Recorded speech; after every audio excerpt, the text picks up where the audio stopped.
उपस्थित श्री शिव शरण जी, श्री रावनंदन विद्यार्थी जी, श्री सुभाष सिंह जी, श्री सत्येंद्र अग्निहोत्री जी, छात्राओं से मानसी जी, आयुषी जी और दूसरे सभी छात्र छात्राएं।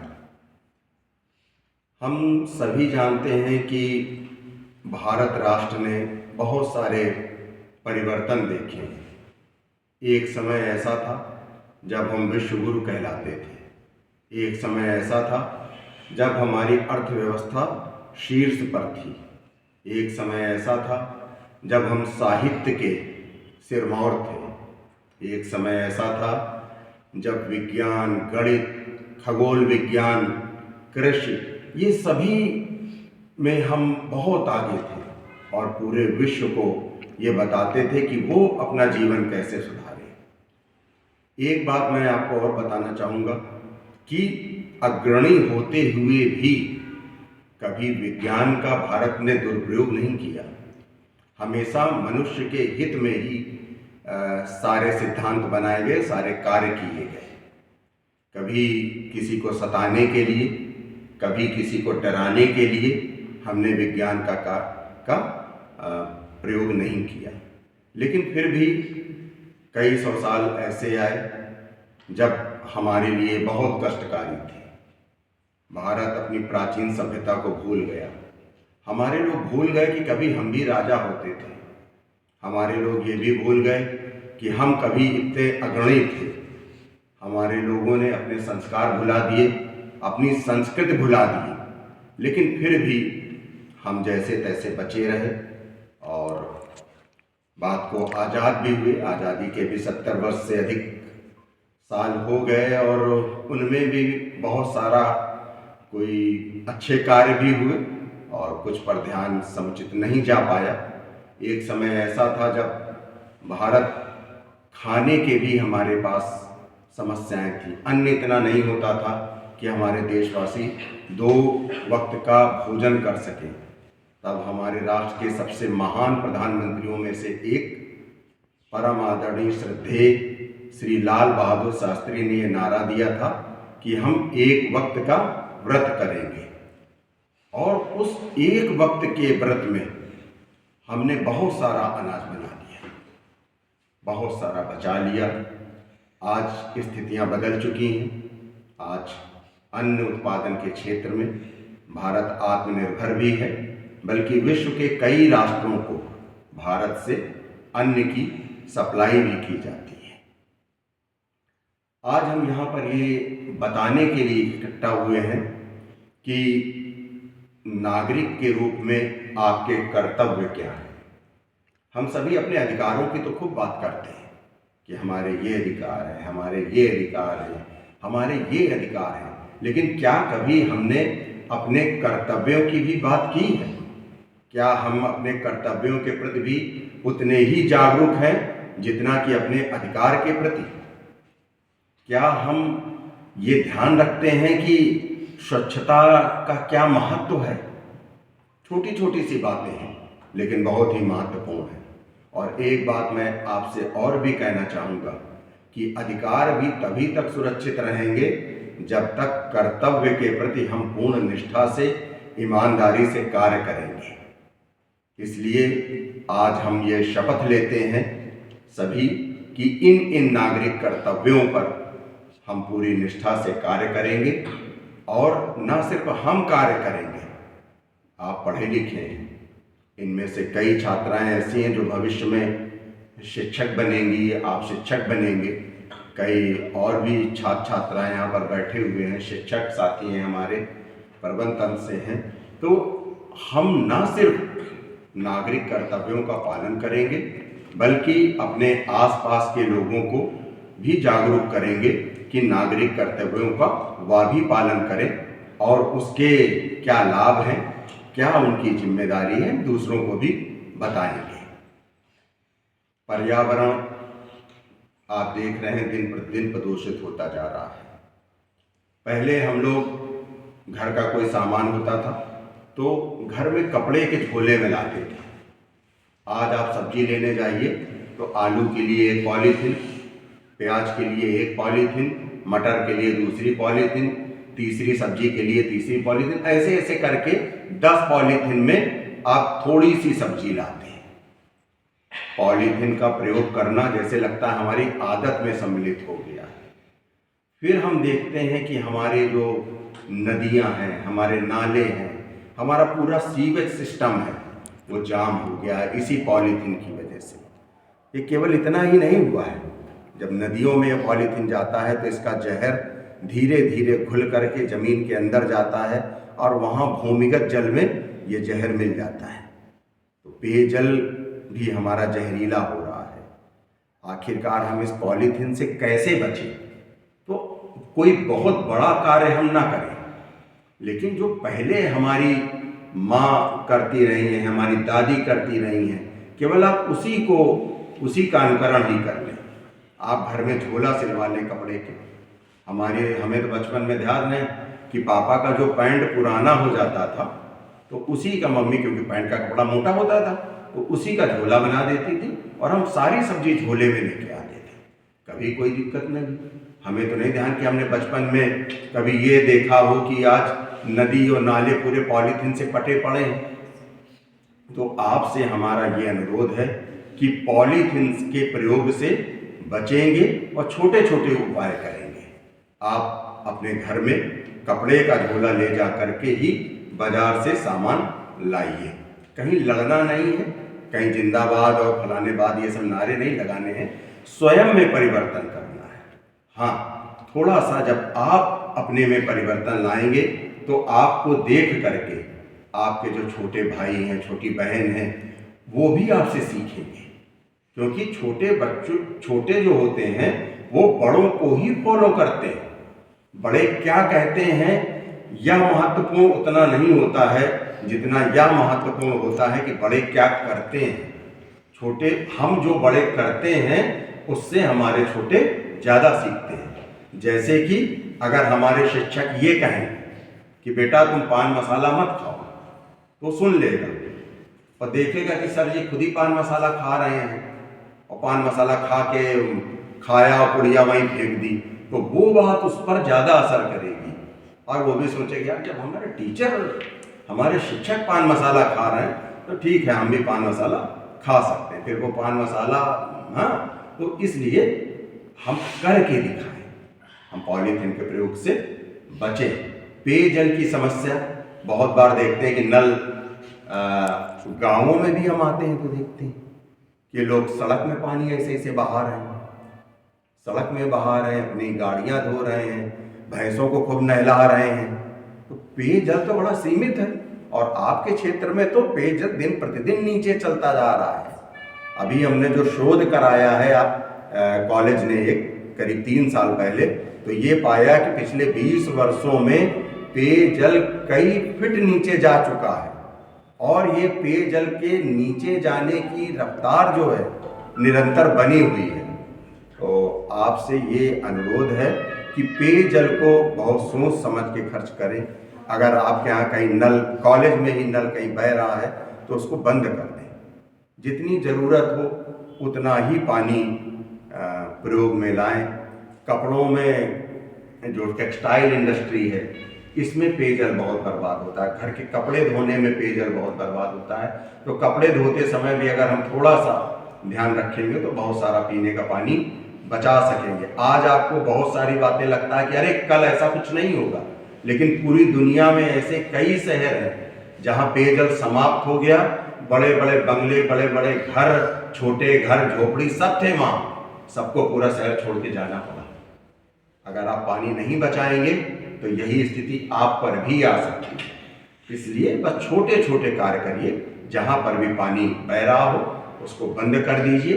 कपड़े धोने में कम से कम पानी का इस्तेमाल करिए।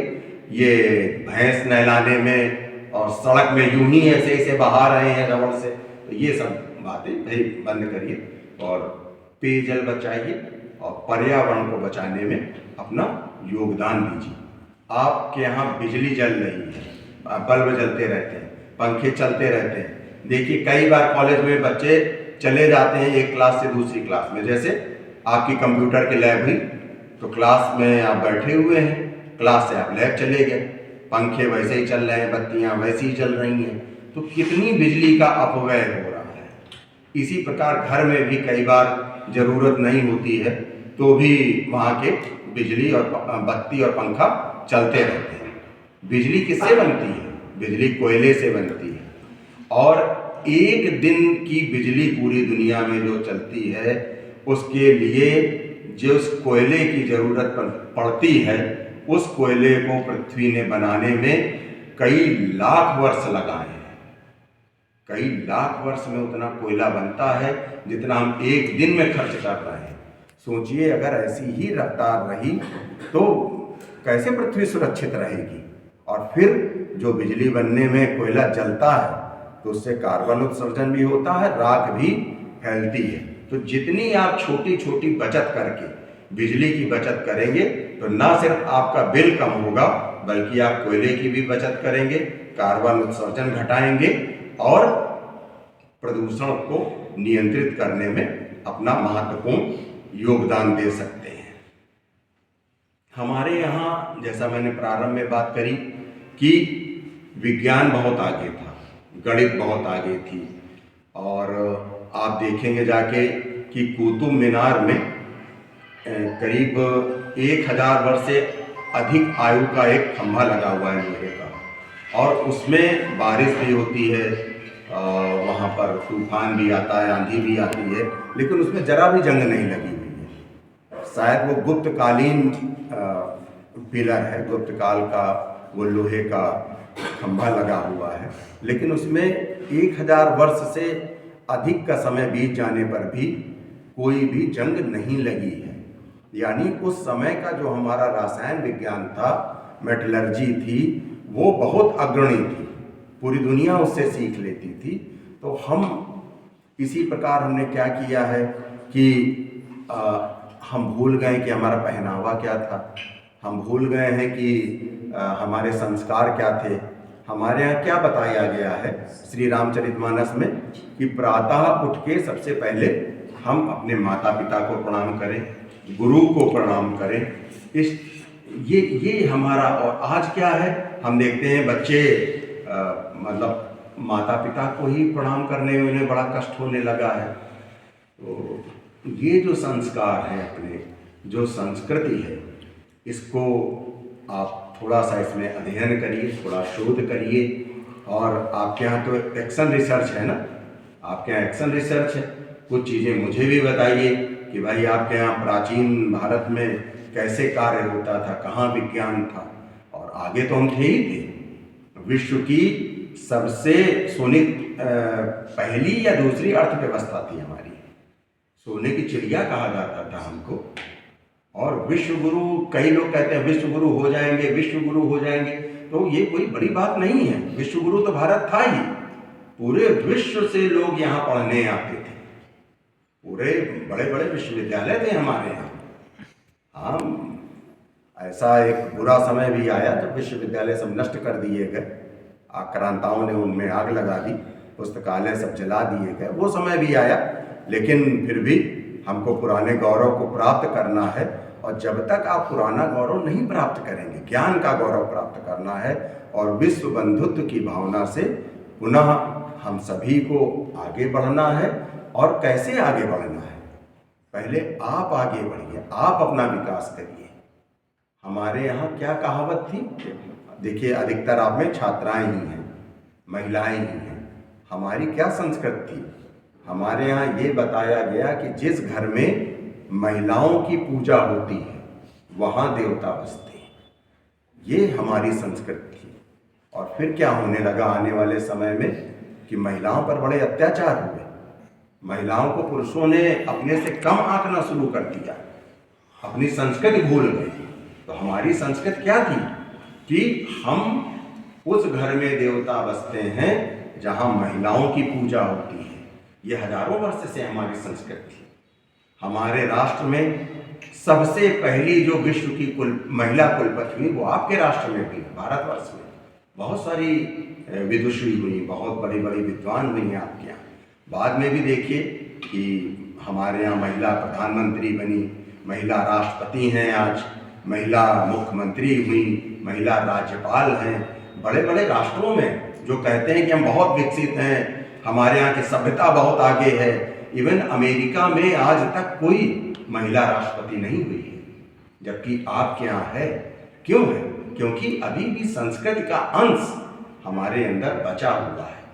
लेकिन फिर भी जो कई सौ साल बुरे हमारे बीते हैं, उनमें बहुत कुछ हम भूल गए हैं। और जो टीवी और मोबाइल के माध्यम से जो हमारे संस्कृति पर आक्रमण चल रहा है, तो हमारे बच्चे ये भी भूल गए हैं कि हमारा पहनावा कैसा था, हमें कैसे कपड़े पहनने, हमें कैसे रहना है, हमारा क्या खाना है, क्या भोजन है। बहुत सारी समस्याएं, बीमारियां इसलिए आ रही हैं कि हम अपना भोजन भूल गए हैं। तो आप अपनी संस्कृति को जानिए, तो बहुत भारी भारी समस्याएं, बहुत बड़ी बड़ी समस्याओं का समाधान केवल आप अपनी संस्कृति को जानेंगे, अपने संस्कारों को जानेंगे, अपनी भाषा को जानेंगे, अपने पहनावे को जानेंगे, केवल इनसे ही हो जाएगा। आप में बहुत बहुत जानिए तो कि महिला को हम क्या जानते थे। आप एक बार, हमारा जो यहाँ पुरुष बैठे हैं, जो लड़के बैठे हैं, उनसे अनुरोध है कि अपने घर में ऐसा कल्चर डेवलप करिए, ऐसा माहौल बनाइए कि नहीं, हम महिला को ही अग्रणी रखेंगे। महिला का सम्मान हमारे घर में आप पहले अपने से शुरू करें। और हम तो देखते हैं कि महिलाएं ही महिलाओं का सम्मान नहीं करती। कई बार कुछ भी गलत हो जाता है तो एक महिला कहती है कि तुम्हारा ही दोष है। दादी और नानी कई बार, अगर एक बेटा मतलब नाती और नातिन है, तो नाती को ज़्यादा प्यार करती है, और कुछ भी हो जाता है तो बताएंगे नहीं तुम तो लड़की। ये दादी या नानी का दोष नहीं है, ये माँ का भी दोष नहीं है। कई जगह माता पिता ऐसा करते हैं कि वो बेटा तुम चली जाओ, हाँ तुम्हें दिक्कत। कई जगह माता पिता अपने बेटा और बेटी में भेदभाव करते हैं। ये भेदभाव की सोच उनके अंदर कहाँ से आई? भेदभाव की सोच केवल इसलिए आई कि वो अपनी संस्कृति भूल गए, वो अपने संस्कार भूल गए। और जो ये उनके दिमाग में आया कि बेटी कम है, बेटे को आगे बढ़ाओ, बेटी पढ़ने में बहुत अच्छी है, बेटा थोड़ा पढ़ने में कमज़ोर भी है, लेकिन शाम को अगर एक गिलास दूध की व्यवस्था है तो बेटे को दिया जा रहा है। बोले बेटी तो चल जाए, वो ठीक है हो जाएगा, उसको दूसरे घर जाना है।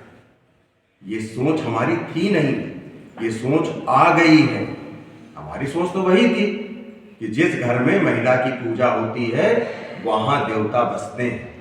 इस सोच को हमें घर घर में फिर से पहुँचाना है। पहुँचाएंगी, और पहले आप लोग इसको पहुँचाइए। पहले आप लोग तो अपनी मानसिकता ऐसी बनाइए, और फिर पुरुषों, जो हमारे लड़के हैं, जो हमारे पुरुष वर्ग है, उससे भी हमारा अनुरोध है कि अगर वो घर का और अपने परिवार का विकास चाहते हैं तो पुरानी इस संस्कृति की ओर लौटें। हमारे यहाँ कभी भेदभाव नहीं था, सभी लोग एक साथ रहते थे। और आज भी विश्व में जितनी एकता यहाँ पर है, जितनी सामाजिक समरसता भारत राष्ट्र में है, उतनी विश्व के किसी देश में नहीं है। अभी आपके यहाँ प्रयागराज में महाकुंभ का आयोजन हुआ था। पूरे विश्व से लगभग 60 करोड़ लोग आए। कई देशों की अगर आप पूरी जनसंख्या मिला देंगे तो भी 60 करोड़ नहीं होती है। कितने प्रयागराज में स्नान करने के लिए आए। एक श्रद्धा की भावना से आए। एक ही भावना थी। क्या भावना थी? और सभी एक साथ एक ही उसी स्थान में सबने डुबकी लगाई। कहाँ ये भेदभाव? विश्व में ऐसा कोई उदाहरण हो तो कोई बताए। पुराने समय में, बाद में ये इतिहास को, सोच को सब बदल दिया गया। जो बड़े बड़े हमारे यहाँ राजघराने थे, जो राजपूत थे, जो राजा महाराजा थे, उनको पता नहीं क्या क्या बता दिया कि तुम ये हो, तुम वो हो, तुम ऐसे थे, तुम वैसे थे। ये व्यवस्थाएं हमारे यहाँ नहीं थी। फिर भी जो कुरीतियाँ आई हैं, चाहे महिलाओं के प्रति भेदभाव हो, चाहे आपस में जातियों में कोई भेदभाव का जो जहर बोया गया है, इनको सबको, आपको, हम सभी को धीरे धीरे, काफ़ी वैसे समाप्त भी हो चुका है, लेकिन फिर भी अभी इसमें बहुत कुछ कार्य करना है और इस पर आप सभी लोग मिल कर के कार्य करें। और परिवार की एकता का, पहले एक साथ परिवार रहते थे, संयुक्त परिवार होते थे, फिर प्रचलन आया नहीं वो छोटा भाई कम कमाता है, बड़ा भाई ज़्यादा कमाता है, तो पत्नी ने कहा अरे वो 2 किलो जलेबी लाइए तब 2-2 मिलती है, और अलग रहेंगे तो मेरे बेटे को ज़्यादा मिलेगा, हमको भी ज़्यादा मिलेगा। ये छोटे छोटे जो स्वार्थ थे और कुछ स्थितियां भी रहीं जिनकी वजह से हमें अलग अलग होना पड़ा। लेकिन आज गांव में भी अगल बगल अगर 3 भाई हैं तो उसी घर के 3 टुकड़े हो चुके हैं या बगल में रहने लगे, लेकिन एक साथ नहीं रह रहे हैं और उसके तमाम सारे नुकसान भी हैं। शहरों में तो छोटे छोटे बच्चे आजकल डिप्रेशन में जा रहे हैं, तनाव में जा रहे हैं। ये बीमारियां कभी होती नहीं थी। हमारे यहाँ वृद्धा आश्रम बन रहे हैं शहरों में। वृद्धा आश्रम कब हमारी संस्कृति थी ये वृद्धा आश्रम की? ये सब केवल इसलिए हो रहा है कि हम ये भूल गए कि अगर ये दादा दादी, नाना नानी, चाचा चाची, बुआ ये सब एक साथ रहते तो बच्चे तनाव में जाते ही नहीं, बच्चे डिप्रेशन में जाते ही नहीं, बहुत कुछ सीखते। और आप सभी लोगों से मेरा ये अनुरोध है कि टेलीफोन से ही सही अपने दादी बाबा से, नानी नाना से, बुआ फूफा से, मौसी से, चाचा से, चाची से, इनसे, दीदी से, इनसे सबसे फ़ोन से बात करिए और ये प्रयास करिए कि अगर 3 भाई गांव में रह रहे हो तो कम से कम हफ्ते में एक बार एक साथ तो खाना खाइए। मन का जो विरोध है इसको मिटाने का कार्य करिए और फिर से जो एकाकी परिवार से संयुक्त परिवार की ओर आप लौटिए। आप सभी लोग न सिर्फ ये कार्य खुद करिए बल्कि दूसरों को भी इस कार्य को करने के लिए प्रेरित करिए। बहुत बहुत धन्यवाद।